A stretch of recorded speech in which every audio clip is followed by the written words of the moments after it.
Good morning everyone. This video is for the students of class 12 subject economics. In this video we are going to continue with our chapter number 11, that is foreign exchange rate, from a macroeconomics book. And this is our lecture number 2. So in the last video lecture we have read about what do we mean by foreign exchange rate and what do we mean by flexible exchange rate. Now in this video we are going to read about fixed exchange rate. So basically the fixed exchange rate is that rate of exchange which is fixed or which is set and maintained by the government at a particular level. Okay, so in our last video we read that flexible exchange rate was set by market forces of supply and demand. It was determined by the market forces of supply and demand. But fixed exchange rate is set and maintained by the government. Okay, so basically what does the government do? Government may set it at a level of higher or lower than the equilibrium exchange rate. Now what is equilibrium exchange rate? It is that exchange rate when supply of foreign currency is equal to demand of foreign currency. Okay, so at equilibrium rate of exchange, it depends on government that it may set the exchange rate higher or lower than it. Okay, now we will read these situations. Now see, this is the first situation when exchange rate is set higher than equilibrium exchange rate by the government. Okay, see, these are the two axes. On x-axis let us take supply and demand. Okay, and on y-axis let us take exchange rate.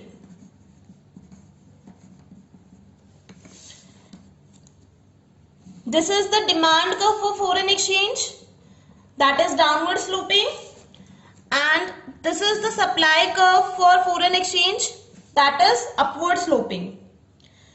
And this is the point E which shows equilibrium foreign exchange rate. Equilibrium exchange rate. Okay, at this point supply of foreign currency is equal to demand of foreign currency. Okay, so at this point our foreign exchange rate was OR. Okay, foreign exchange rate was OR, that means we were paying rupees 50 for $1. But the government has set it higher at OR1. Now at this point we are paying rupees 60 for $1. Okay, now what do we get from this diagram?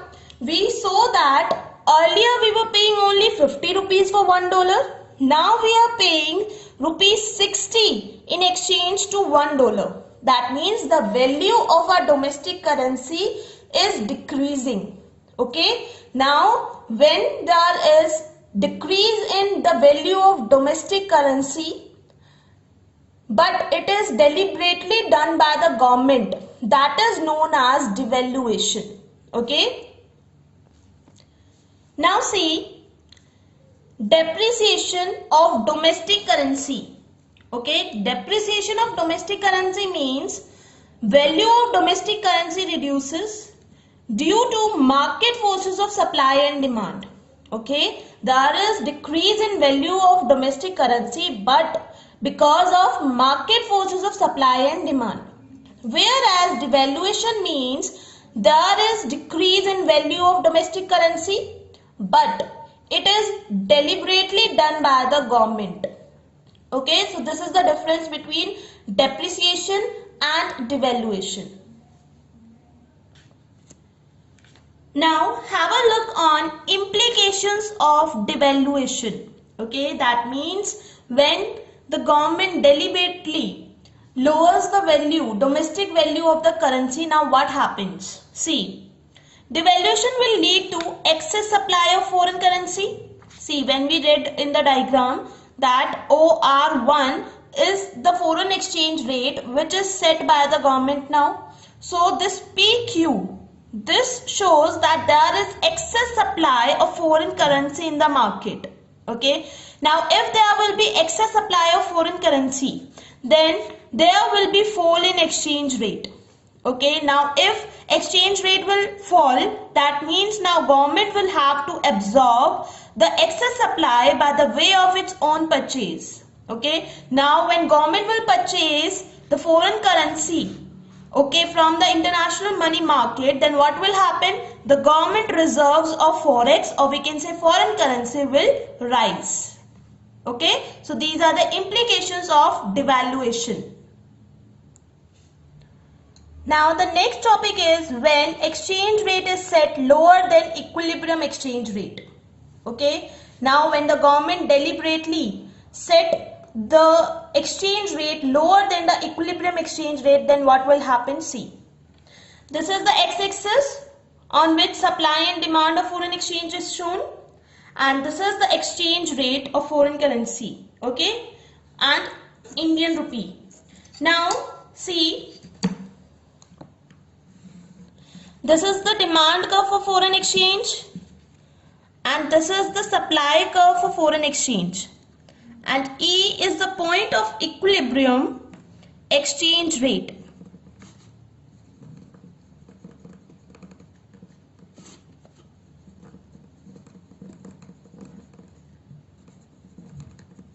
At this point, supply of foreign exchange is equal to demand of foreign exchange.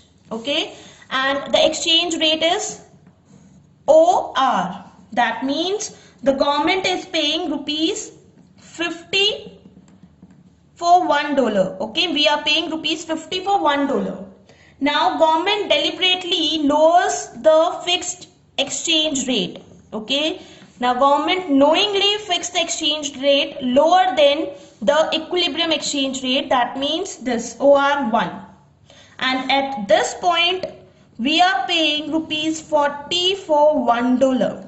Okay, now as we are paying less money for $1, that means the value of domestic currency has increased or has been raised by the government.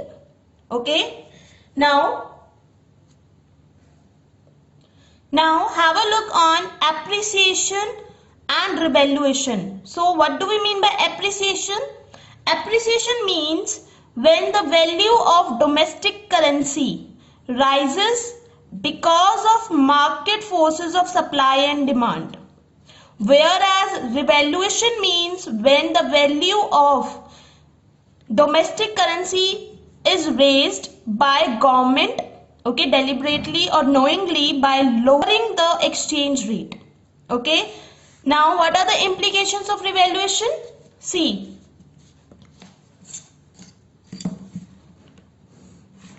this was your diagram. Now in this diagram, if you can see, this is the demand curve for foreign exchange and this is the supply curve for foreign exchange, and the point, this E, shows equilibrium exchange rate. Okay, equilibrium exchange rate, where the exchange rate was OR, but the government has lowered it and has fixed the exchange rate at OR1, and at this point PQ shows excess demand.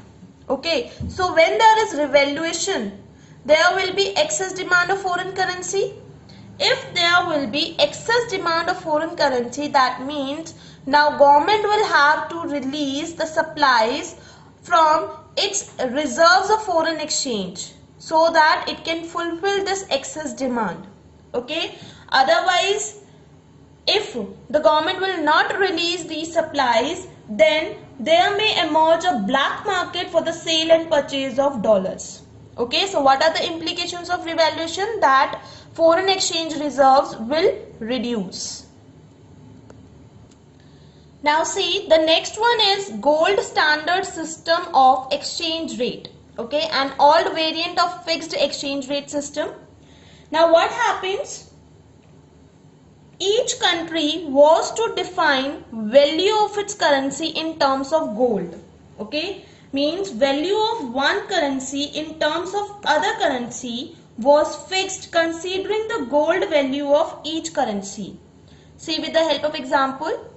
Suppose it was fixed that rupees 1000 was fixed for 10 gram gold and $100 were fixed for 10 gram gold. Okay, that means the foreign exchange rate was $100 for rupees 1000. That means $1 for rupees 10. Okay, that means at that time gold was taken as the common unit of parity between the currencies of two different countries. Okay, it is also known as mint par value of exchange or mint parity. Now the next one was Bretton Woods system of exchange rate, or we can say adjustable peg system of exchange rate. Now even when it was fixed system of exchange rate, it was known as adjustable peg system.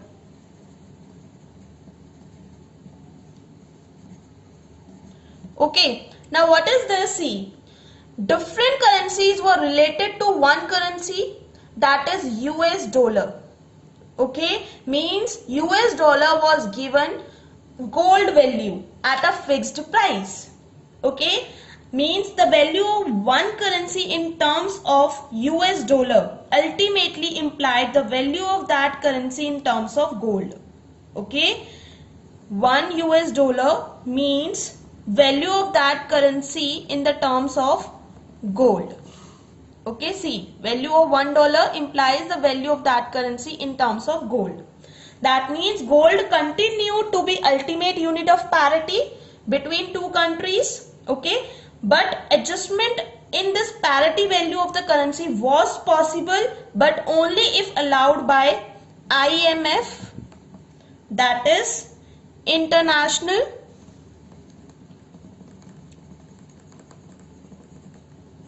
Monetary Fund.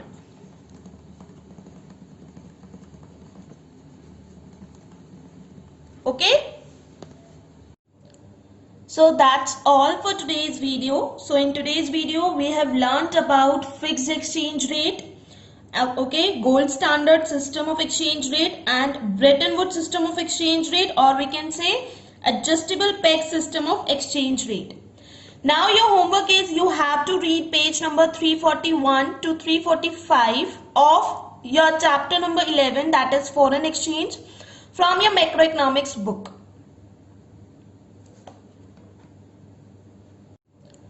So that's all for today's video. So in today's video we have learnt about fixed exchange rate, okay, gold standard system of exchange rate and Bretton Woods system of exchange rate, or we can say adjustable peg system of exchange rate.